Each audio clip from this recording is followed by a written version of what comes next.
around my period, so day 1 or day 2, I really want to sleep longer. And I don't find that it changes. So I want to, if I can, if I get it on the weekend, which I often get it like Friday or Saturday, let's say, I can sleep in a little bit more without that change that you just described, where Right. that 14-hour timer where I want to go to bed a Right. little bit later. I still want to go to bed around the Mhm. same time. Can you walk us through, if there's, and hopefully it's not just me, that's noticing that my sleep changes around my cycle. Can Mhm. you maybe outline how Yeah. sleep drive, sleep pressure, Mhm. length, and quality of sleep might change over the course of the menstrual cycle?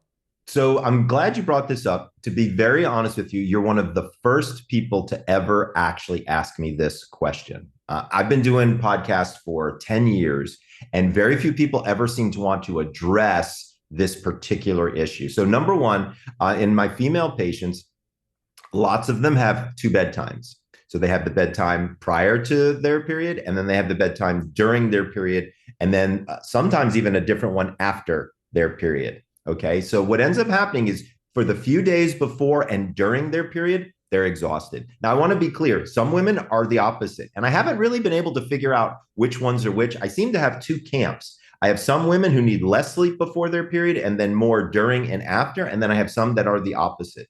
The only thing I've noticed about the differences is it seems as though women who are in their 20s and 30s seem to be okay leading up to their period, and then once their period hits, they just need more rest and sleep. Whereas women who are in their 40s and 50s, they seem to need more rest before their period hits than rather than after their Oh, period. that's I got no interesting. data to support that. Just an observation.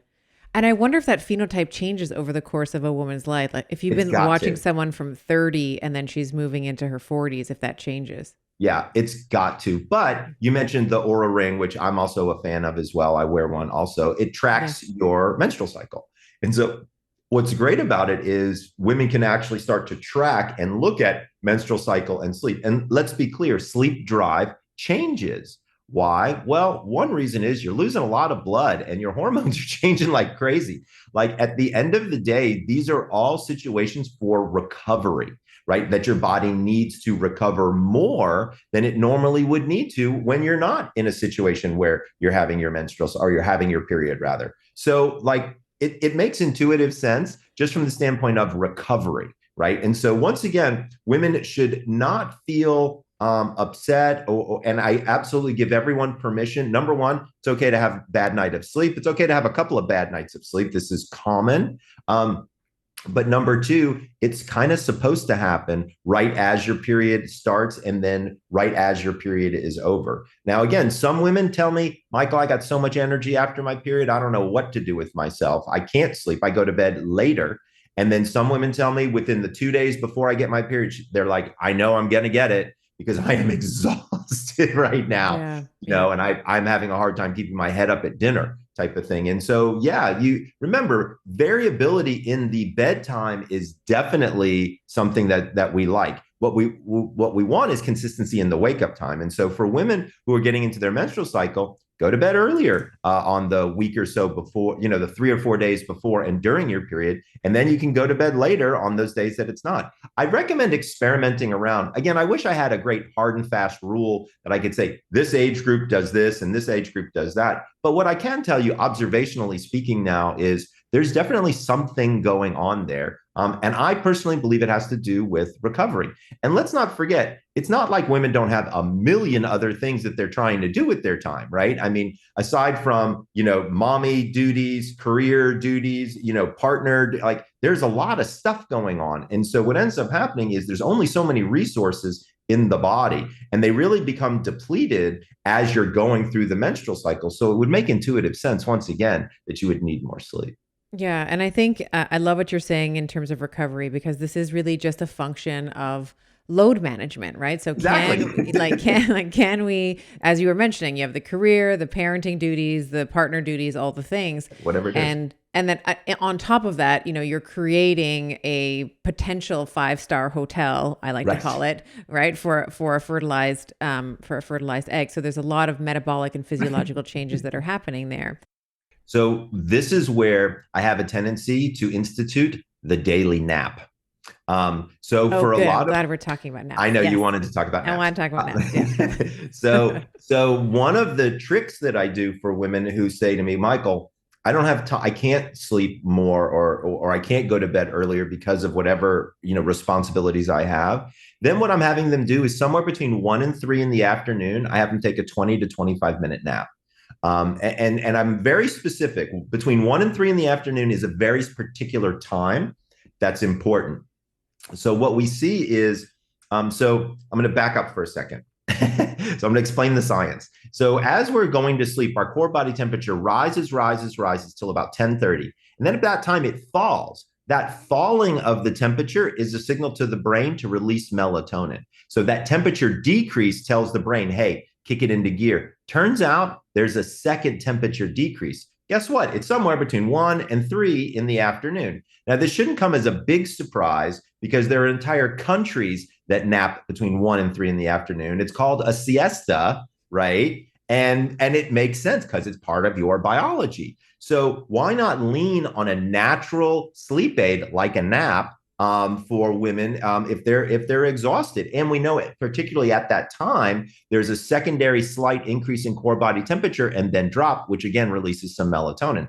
Also, let's not forget that during your menses, your core body temperature is out of whack altogether. So you may find there are even other times during the day where you might want to take a 10, 15-minute nap. The only thing I want to caution people about is you don't really want to take a nap that's longer than 25 minutes. And here's why.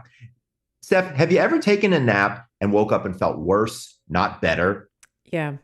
Okay, It's usually that's around the called night when it's been 90 minutes or longer. That's for me, that's like, that is where I feel like I've woken up from a dream. I don't know where I am. I'm disoriented. Yeah. yeah. So what happens is you get into a deeper stage of sleep, Mm. right? And then it's hard as hell to wake people up out of it. But if you keep it under 25 minutes, usually what you end up with is a little bit of stage one and a bunch of stage two. And that's just enough to lower the sleep pressure, as we call it, or what we call sleep inertia. So that way people don't feel this super duper grogginess. If you go into a stage 3, 4 sleep where you get real physical repair, newsflash, your body wants to stay there, right? Especially during your period, right? Because what is your body trying to do? It's trying to physically recover, right? Right. So once again, if you can take these shorter 20, 25-minute naps and set an alarm on your phone, okay? Like I tell people all the time, oh, and that's another thing. If you're going to nap during the daytime, there's a few simple rules that I like everybody to do. Number one, pick the right time, right? Like I said, between 1 and 3. Number two, don't go too long. Like I said, don't go over 20 minutes. But the biggest factor is safety. Okay. Let somebody know where you're going to nap. And if you don't feel comfortable, have a napping partner. Now, that's going to sound a little strange, right? Napping partner, like, what are you talking about, Michael? So, like, as an example, I have one woman and she works in manufacturing. And so she goes out to her car and she takes a nap during the second half of lunch. And she has one of her girlfriends sit next to her and play on her phone, which is what she would be doing anyway during her lunch break. But now they're together. So that way somebody doesn't come by in the car and it becomes an unsafe situation, right? Remember, you're the most vulnerable you can possibly be when you're asleep. So I want women to specifically know and understand you need to let somebody know where you are, when you're coming back, and what you're going to do, right? There's nothing to be ashamed of. It's your break time. If you want to take a break, take a break. But I just want you to be safe about it. The other thing I have a lot of people do is bring an eye mask and some earplugs with them to work. Have a little sleep kit, right? Because let's be fair, unless you have a nap room, like they have in America Online, which I don't even know that they have that company anymore, or Huffington Post or some of the Google, It's I a think. thing in Korea, I think. Oh, is it? I've seen Oh, napping. yeah, You can napping's big pay there. like napping stations. Like you can go in these little Mm-hmm. pods and you Oh, yeah, pay for slide however. yourself right in. Yeah. It's Yeah, so yeah. cool. I wish It's that we could super adopt cool. that in North America. I feel like there's this sort of cultural, So, heroic, I'll sleep when I'm dead kind of, yes, you know, there's a lot hubris. of that. Yeah. But believe it or not, there in some major airports now, they have napping pods. Um, That's great. So it's Yeah, kind that's of cool. fabulous. So like if you get caught in between flights or you got a long layover or something like that, I'm sorry because I can't remember the name of the company, but it's cool. You rent space and time and you have a little pod with sheets and a pillow and the whole thing and you can just crack out, and they'll wake you up. You tell them when your flight is and where the gate is, and they'll wake you up in time to wake up, wash your face, whatever you need to do, and go. So I think we're starting to slowly start to see more of that in our society, where people aren't getting dinged for a nap. But here's what's interesting is I work with some companies when they started doing those napping rooms, and nobody would do them because they all thought if their boss saw them napping that they would get dinged. So what we had to do was get all of the management to go in and take naps regularly, which actually was really good for the management. Yes. Yeah. And then the employees would be like, oh, well, if my boss is going to do it, then I don't feel so bad doing it. And that was one of the hurdles that we had to get through. So also educating your employer. Hey, boss, I got news for you. I'm very productive and I enjoy my job, but I'm exhausted right now and it's during my break time. I'm going to go take a nap. I want you to know I'm not being lazy. I'm actually trying to be more productive and be able to do my job better for you when I get back from taking my nap. I don't know a whole lot of bosses out there who are going to be like, oh, don't do that. Don't be more productive for me. Don't please. be more productive. Yeah. And so that 25-minute cap, let's say, so we're doing it at the right time, 1 to 3 in the afternoon, 20 to 25 minutes, as you mentioned, making sure that you're safe. That is not going to negatively affect that sleep, like that adenosine buildup that kind of happens. We're not going to, or will it slightly, but it's not going to make that much of a difference because of a woman is.